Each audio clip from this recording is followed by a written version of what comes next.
welcome to Tech Enthusiast. I'm Neil. And I'm Simon. We missed a week, Neil. We did. There's been lots of news. There was stuff that's happened, but we'll talk about the stuff that interests. That's what this is about. What interests us? Yeah. It's not news. Let's talk about what interests us.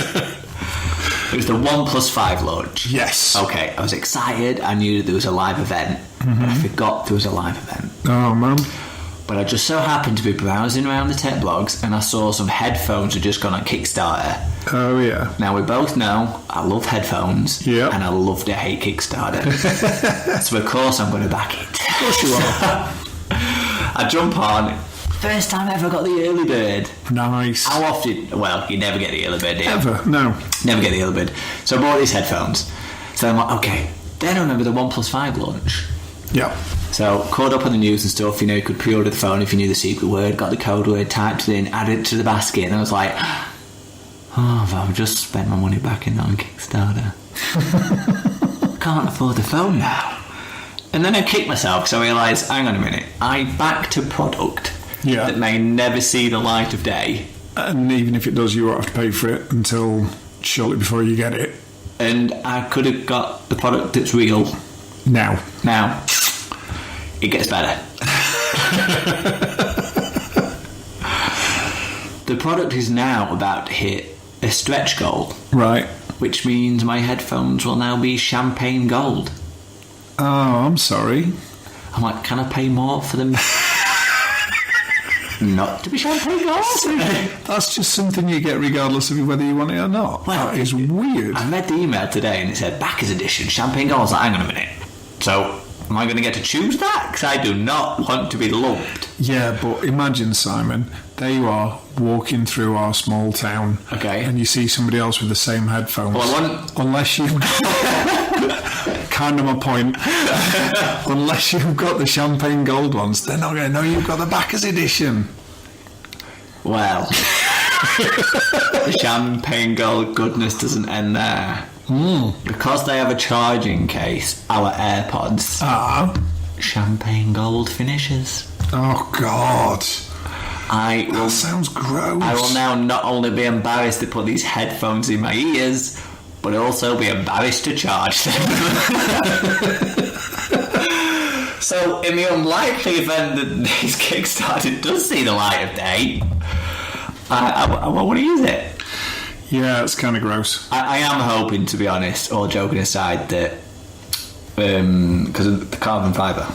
All right. So I'm hoping that they do a naked carbon fibre choice, and I can just go, I love that naked carbon fibre, because personally for me, even though I can't see it, I'd still prefer naked carbon fibre. Look, I'll give you $10 extra just to make them any colour other than champagne gold. I'll give you $10 extra just to get a felt tip out.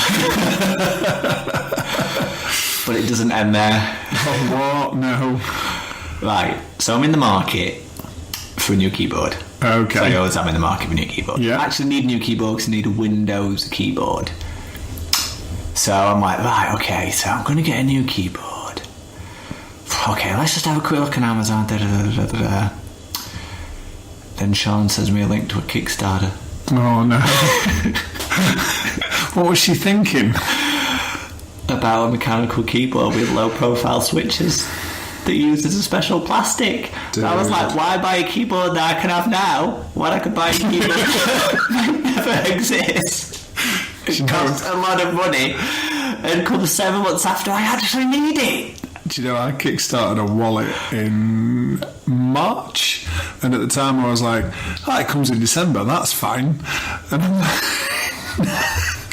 it's now June. And I'm like, December's here. I know. I'm still waiting on that product that's supposed to come in a couple of weeks that they've just stopped communicating. They've figured out they can't make it. But it goes down to, I don't know why I do it to myself. I know. I could just buy a pair of headphones now. I could have walked into the Apple store. We were there the other day. We were in the Apple store. I could have just walked the extra 10 steps, picked up a pair of BX, job done. But no, I'd rather take a punt on a champagne gold product that may never exist. I don't know why I do it to myself. This keyboard, I need it now. So what makes me think they get a keyboard that may or may not arrive in December Right thing to do. Yeah, I'd sack that one off if I were you, mate. Oh no, but it's got this really cool switch whose weight increases the more you depress it. It sounds incredible. I obviously need that in a keyboard. Yeah, I mean, clearly. How have I typed up until now without a switch? Well, I've seen you type and you use your nose and your ears, so I think it's... Use a hammer. So basically, for the price of the headphones and the keyboard that probably never may come, you could have got a phone. I could have been halfway to paying for the OnePlus 5. Yeah. And it'd have been here right now. I'd have been playing with it. Yep. Yeah. Looks like a nice phone. The OnePlus 5. Well, again, we went to test it, didn't we? We did. Went to get hands-on time with Went it. and had a little play. I think it feels... I like the way it's heavily tapered at the end of the phone, isn't it? Yeah. And in the hand, I thought it felt great. Yeah. Obviously, I struggled with the constant alarm that was going off. Yeah, the shop alarm. Stealing it. But it felt great. Yeah. I really liked the home button / fingerprint reader. Yeah. I love the tactile feedback of the back and... what do they call the other button? Is it up? What's it called, the other button? The capacitive buttons. Yeah. So one's back and the other's... Back in menu. Is it menu? I Wow. can't remember what it is. So yeah, I love that. I like the quick shortcut to the camera. I like the fact you can black theme it. Yeah, the black theme was always nice. That's something I liked when I had OnePlus phones. Yeah. Good price point. Yeah. And then we walked over to the S8. Did not like the on-screen buttons. No.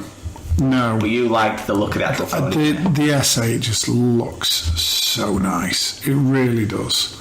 Because what shocked me more than anything is when I was thinking about getting the OnePlus 5, in one of the reviews said there's not much difference between this and the price of the S8, and I was like, that can't be true. But I looked around and it turns out in the UK there's £90 difference. That's crazy. Which is, you've got to buy the phone outright, don't you? Yeah. That's not, you're not good on a Contract contract. prices, yeah. You've got to buy the phone, but I thought that is really good. Yeah. But the Pixel is not reduced in price. I was like, I don't understand. The S8 obviously dominates the high-end market. If they're reducing the price, how can you... Well, they're going for the iPhone model, and we don't make it cheaper. Yeah. Until the new ones. Yeah, when the new one comes out, we'll drop it by 50 might quid. knock a bit off. Might do. Yeah. Might do. Yeah, it'll become the price of the last one, basically. Yeah. It'll get knocked down a peg. Yeah. So, but yeah, the OnePlus 5 does look like a really, really nice phone. Yeah, I think if at some point I do get some more money together, maybe I'll stop backing Kickstarters. Yeah. Then I think I'll probably pick it up. Yeah. Because out of all the Android phones, the price point is great. Yeah. For a flagship. But I think, if I was just getting an Android phone, yeah, I think I'd get the Nokia 6. Did you see about the OnePlus AMA? No? They basically just ignored questions they didn't want to answer. So, questions like... Overclocking. No, well, yeah, about faking benchmarks. Yeah. And there was another question that several people asked about how come you drop support for your old phones so quickly? Your team's bigger now. You should be upgrading software for your older phones. How come you don't? And they just ignored it on like the 3 or 4 times that it was asked. I often think it's very difficult for these small companies. Yeah. Because people expect the level of service that you get from the bigger companies, like Apple and Samsung. And in all honesty, if we're being totally honest about this subject, there's only one company that supports all the phones, and that's the one company that people don't, and that's Apple. Yeah, they support their old products surprisingly well. Yeah, they do. They really do. Yeah. I've got an iMac in there that's well out of warranty, supports High Sierra, which ain't going to come out till later this year. They do support their products for a long time. Yeah. But a small company like OnePlus, they've got to drop it. Yeah. Just straight away, move on to the next one. And the only thing that's going to save them is when treble, which, in the new version of Android. Yeah. And then they can quickly update. And even the aftermarket will be able to update. Yeah. You can't expect them to do everything. So, I don't really see that as a criticism. And the overclocking thing... Yeah. Who done? It's a benchmark. It's not realistic anyway. Yeah. But everyone says in day-to-day tasks it screams and is lightning fast. Yeah, that's what I've heard too. Who cares what it says in the benchmark? Yeah. Yeah. So last year's hottest toy the mini NES. Yes. That was incredibly difficult to get hold of. Yeah, I know. It's harder to get hold of in the US because you weren't allowed to pre-order. Yeah, I got pre-orders. Yeah, I got pre-orders too. And I flipped them on eBay. Weirdly, what? This has been happening recently. Someone's got an email address very similar to me. Oh, Today, right. I won some weights in America. Oh. I just opened up an account on eBay. I then bid on them. Won them. Oops. Yeah. But yeah, and they announced a while back that they weren't making any more of those, and the rumour was that's because they were tooling up to make the mini Super Nintendo Entertainment System, which is exactly what's happened. They've just announced it. Missed out on the pre-order I did. Yep, same here. Although, to be honest, I'd have probably been a naughty flipper. Do you know, I think the NES I wasn't bothered about particularly because I never owned an NES. I think I probably played on one once in my life. Yeah. The SNES, however, I spent a lot of time on that console. The games that are on it are some of the games that define my childhood. Yeah. Yeah. Super Metroid, for me, is... I tell the story all the time. It's still one of my best ever gaming memories. Yeah. Because I went in the shop to buy clay fighters. And the guy behind the counter went... You don't that.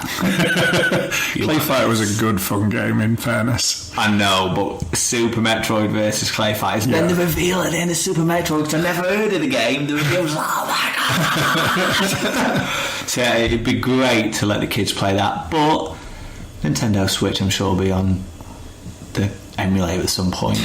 Yeah, probably. And I think it is for people like us, really. Yeah. The mini SNES, bit of nostalgia, cracking it back out, playing it, and if anything, better lived with friends. Yeah. Get your mates around and crack it out. Yeah. But it's sold out. It's just going to get flipped on the bay. They're already going for 400. Yeah, it's crazy, isn't it?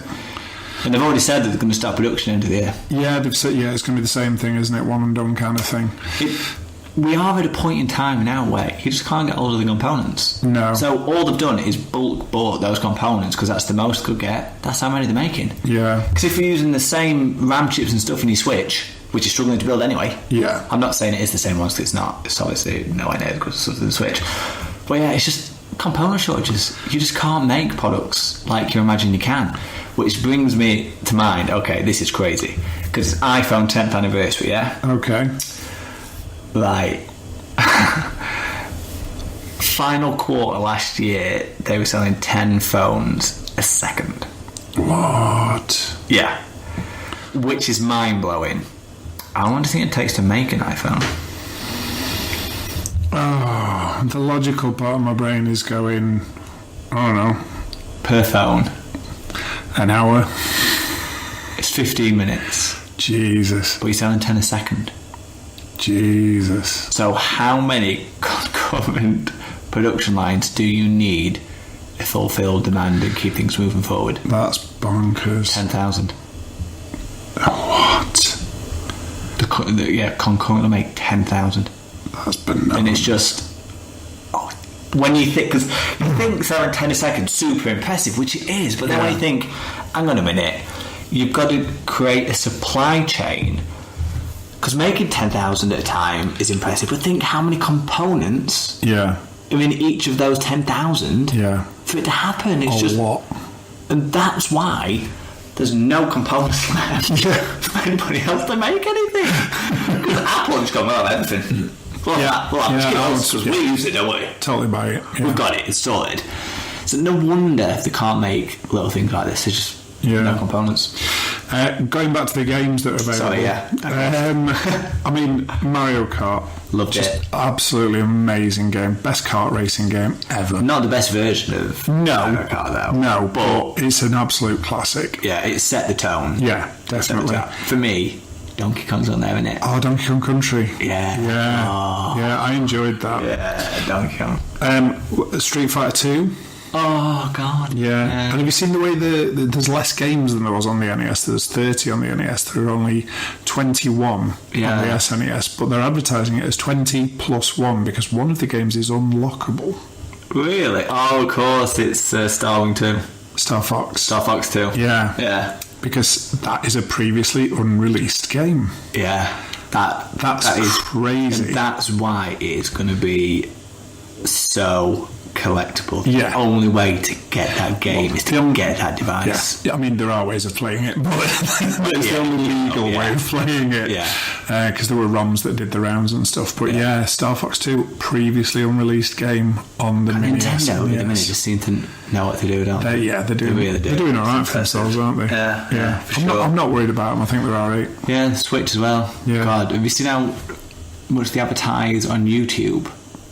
No. The kids watch a lot of YouTube. Yeah. And the game Arms. Oh yeah. Literally every video they've watched in the past 2 weeks. The Arms Arms of the advert. I'm like, wow, you are pushing this.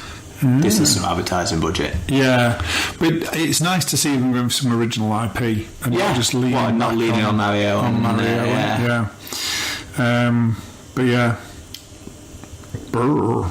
Totally lost my thread. We're talking about Super Nintendo Entertainment System. Yeah, we were. 9 minutes on Amazon and Nintendo UK.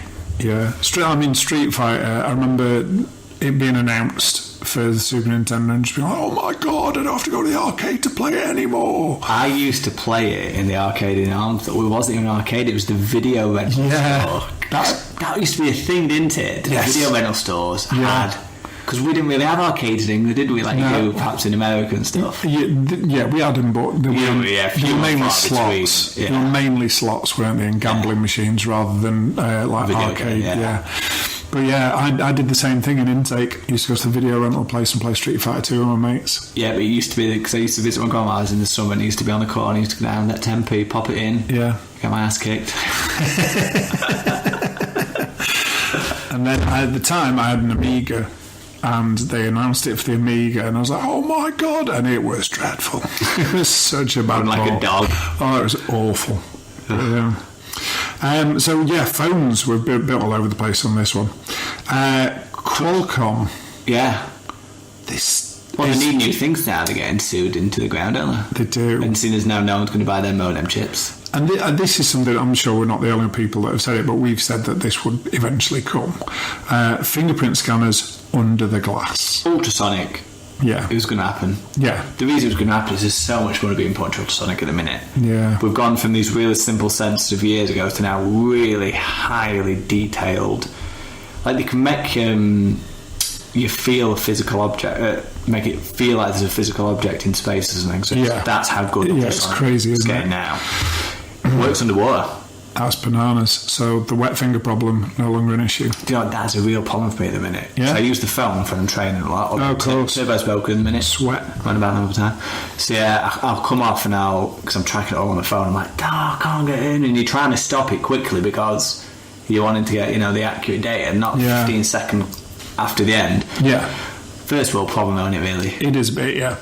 My expensive phone's getting sweaty while But yeah, I think cameras under the glass will be the next thing.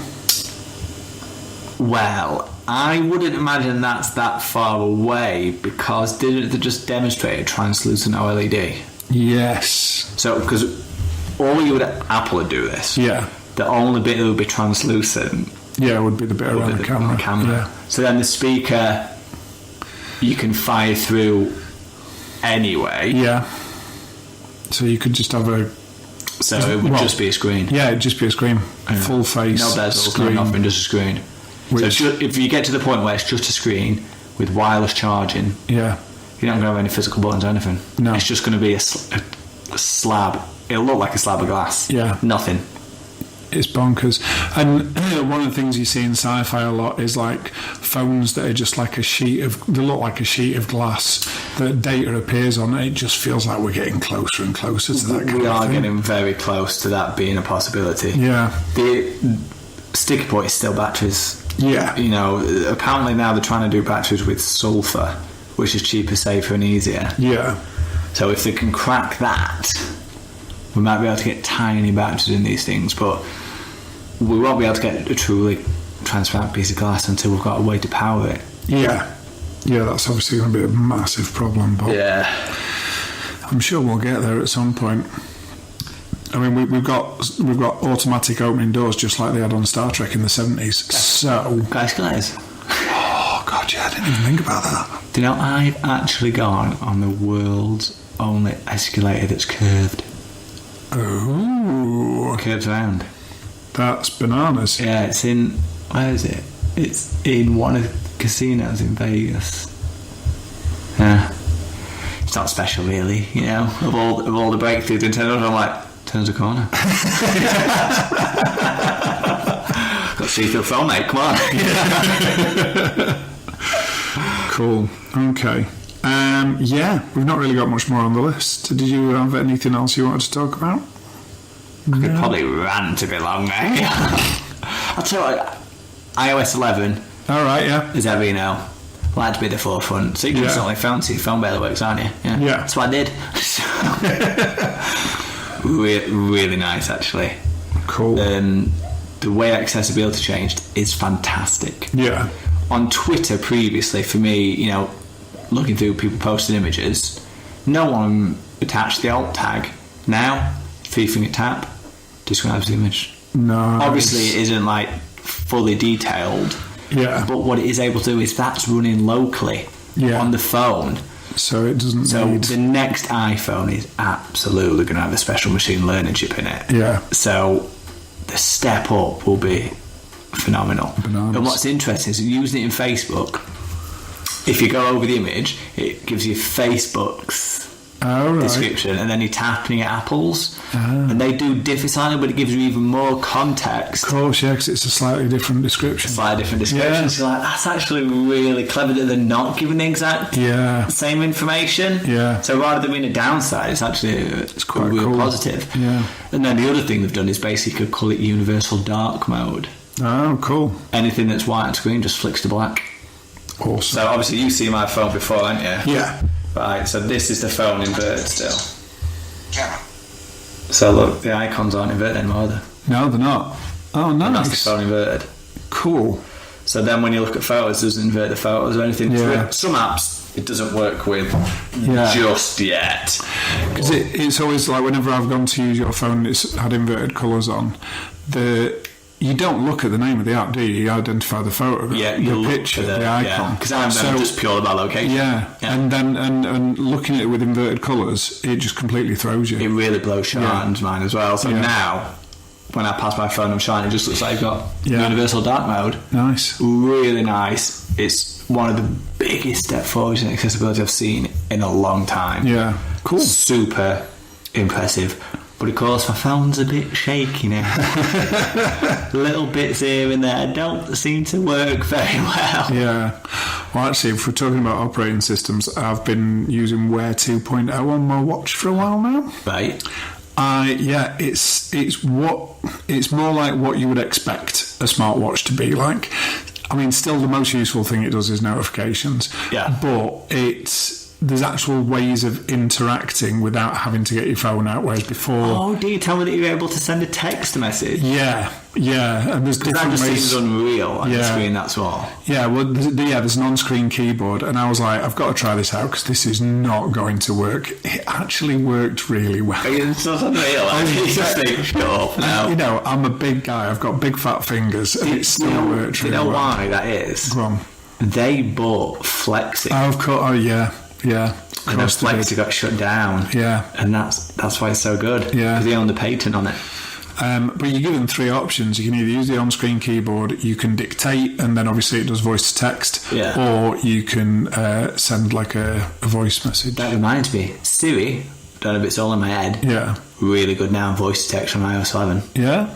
All my texts I've been sending since upgrading have all been dictated. Oh, cool. She hasn't gone wrong yet. Wow. I'm like, what is going on here? Am I speaking clearer now? Is this a coincidence? Yeah. Is this some kind of halo effect? But yeah, it's working great. But that brings me on to it's been really bugging me for the past sort of year, this about just tech news. Yeah. The cycle. Announcement. So the next few days, positive. Then as soon as the clicks die down, it's who can get the most negative comment about a product as is possible.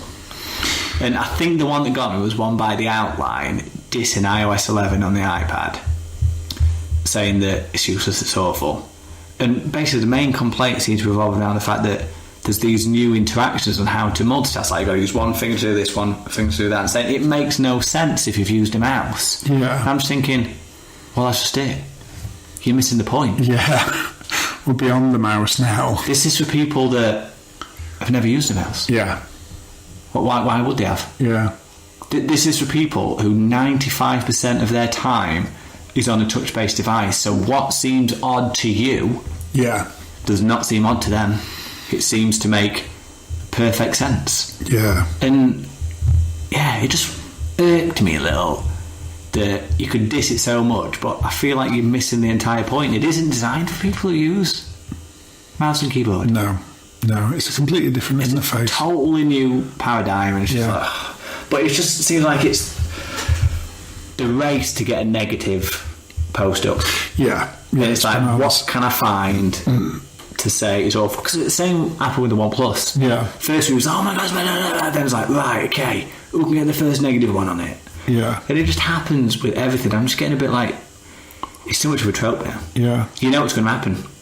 Because guaranteed there'll be a negative story about that mini SNES. Yeah, within definitely. the next few days. Oh, yeah. They'll be dissing it.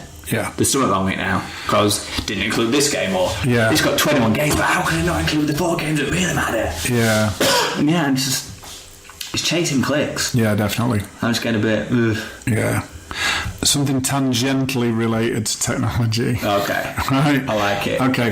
Millennials, yeah? I've heard of them. They're a thing. Yeah. Right. Like Falcons. So, I was under the assumption I was from Generation X. Yeah? Yeah. Born in the 70s. Yeah. Generation X. Okay. No, apparently there's a sub-generation. Really? Between 1977 and 1982 to 3. Yeah. Xennials. So depending what day of the week, I could call myself a millennial or a Xennial. Yeah, basically. Okay, so what's a Xennial? And I could be a Xennial or a Gen Xer. So what's a Xennial? A Xennial is, well, literally somebody who comes between generation. It's people who, because Gen X is supposed to be, or in the modern context, people who were there before all of the new technological stuff. Oh, right, so it's millennials people really clued in on the technology, more like millennials, but falling through the age bracket. Is that what we're suggesting? Yeah, I think it's basically people who remember the old stuff like Walkmans and things like that, because they did use them for a little bit before all the new stuff came in. Yeah. So it's not been ever present in their lives, but they were growing up as that technology grew up, kind of thing. Yeah. It's a very, very short period of time. We got to live at a very interesting time, because we did get to bridge the gap between the old technology and see the new, well, what's considered old technology. Yeah. Because, I had cassettes. I had a totally. CD Walkman. Yeah. I can remember getting dial-up internet. I remember buying my CD Walkman when I was 18 years old. Wow. My first one. Do you know what as well? I bet the headphones were rubbish, but I didn't know back then. Well, yeah, exactly. Actually, do you know what? I bet they weren't, because they were made proper. Yeah. And I was so... My CD Walkman, I was so chuffed because it got a 3-second auto skip detection, anti-skip, So you just I was walking down the street intentionally jiggling to try and look, it's not skipping, it doesn't. Oh, it skipped. Can you remember too much? The first iPods that had the hard drives, especially the Mini. Yeah. And when I was demonstrating to you how it caches them. Yes. Can you remember? I do, yeah. Because people won't even be able to remember that.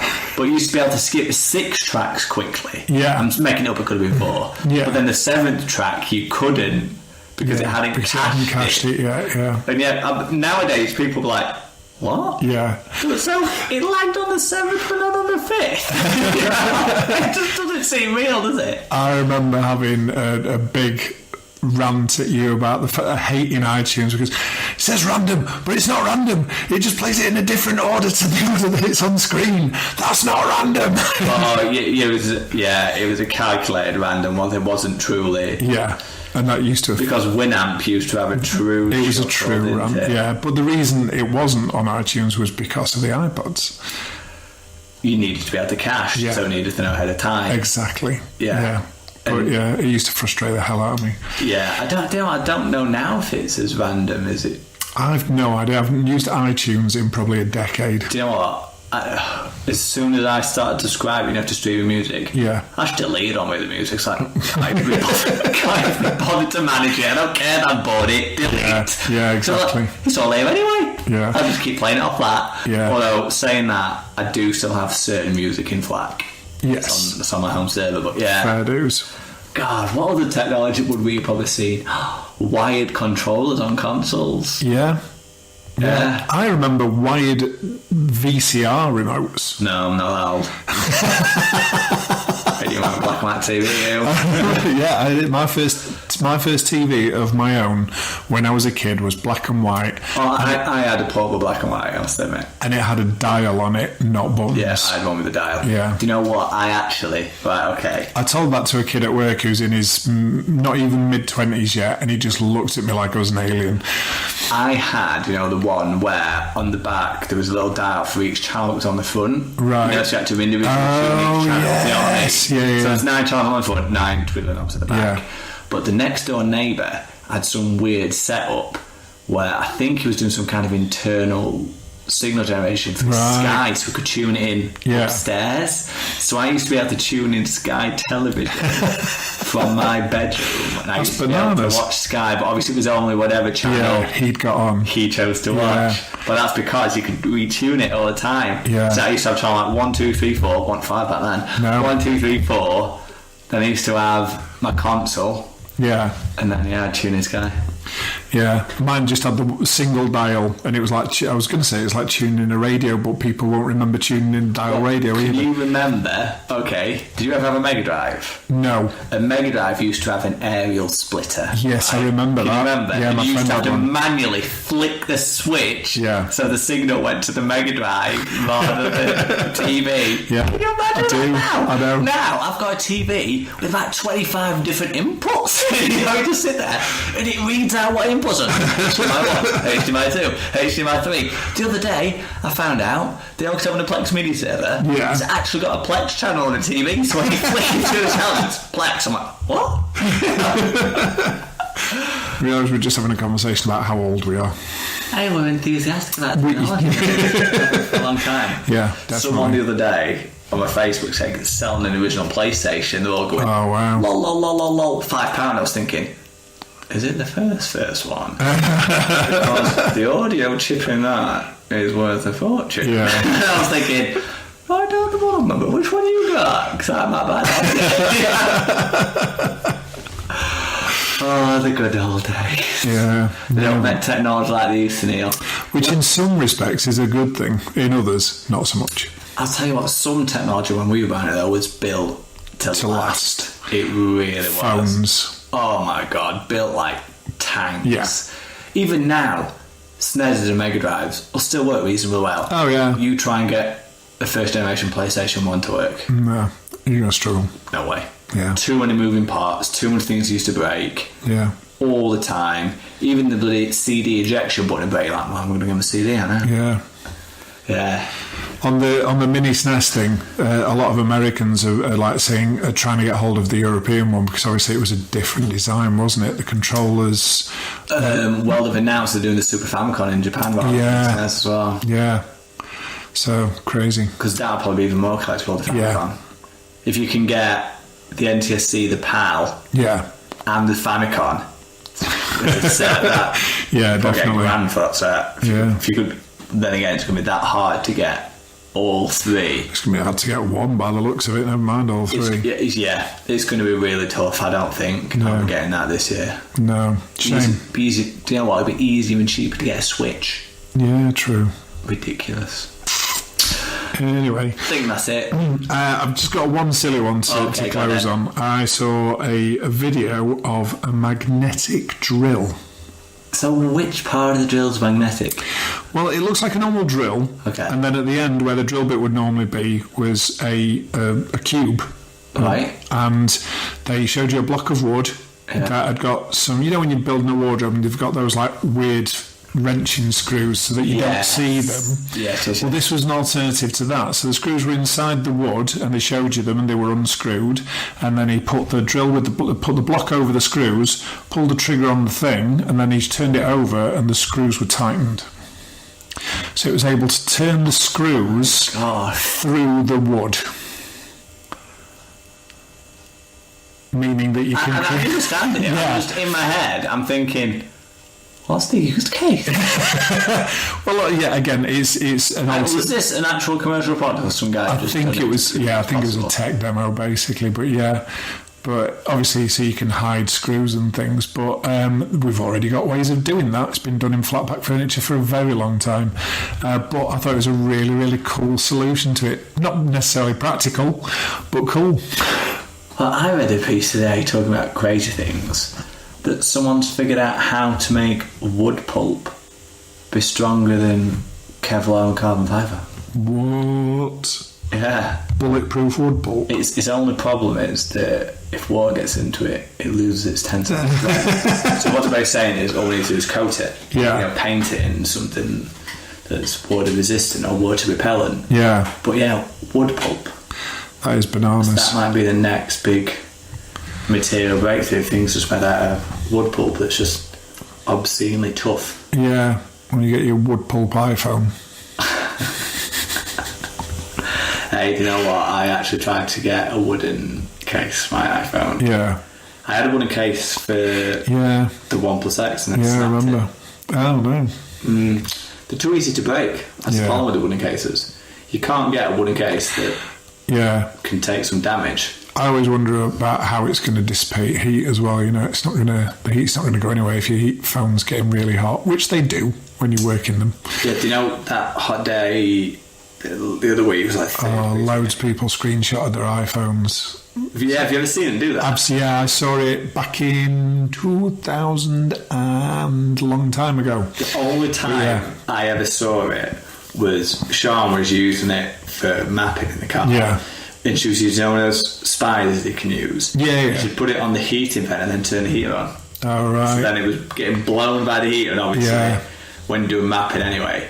And during like a real key bit of navigation in the middle of the sea. iPhone for now. Yeah, I think it was 2012. I was at work and the building I worked in was essentially a greenhouse. It was just glass everywhere. And there was no aircon. So yeah. I think I put it on my desk, and there was like a little point of magnification through the glass. So there was a point where you could see like the prism kind of effect on and it just boiled it. You just remind me, not tech light, we're just talking now.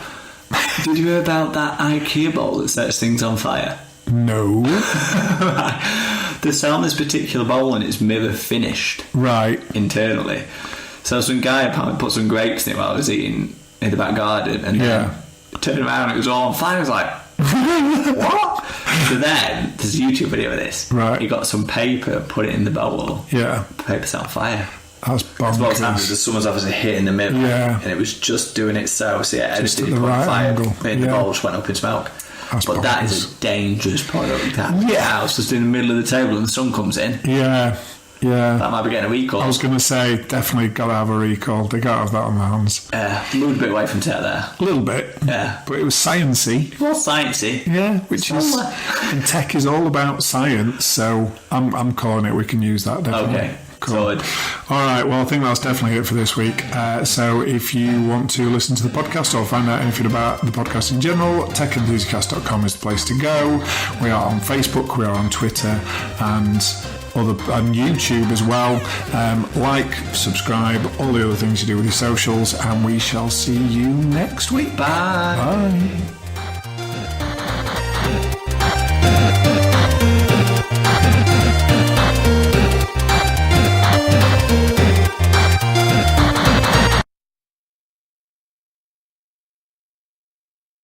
Seriously disappointed. Well, I'm always seriously disappointed. I wasn't seriously disappointed with my breakfast, but it was a bit dull. I just had a protein yogurt. Oh, do you know what I had? Go on. Went crazy. Sean forgot to buy yogurt. What? Yeah, I had Weetabix. Oh. I don't like Weetabix. I haven't had Weetabix in a very long time. They don't keep you as full as you remember. No? Seriously, through Weetabix, like 2 hours later, I'm like, need a protein Snicker. That protein yogurt kept me full till lunchtime. Really? And I had it at 8:15. I'm going to have to get a look at some of this protein Asda. Good. Yeah. all major supermarkets. All major supermarkets. Okay, right. And I was offered a croissant and said no. Really? Yeah. Like, hang on. Like, almond croissant? Normal croissant? Just normal croissant. I miss almond Butter croissants. croissant. Reminds me. Went to the Costa drive-thru the other day. Yeah. Living the dream. Is that it? That's it.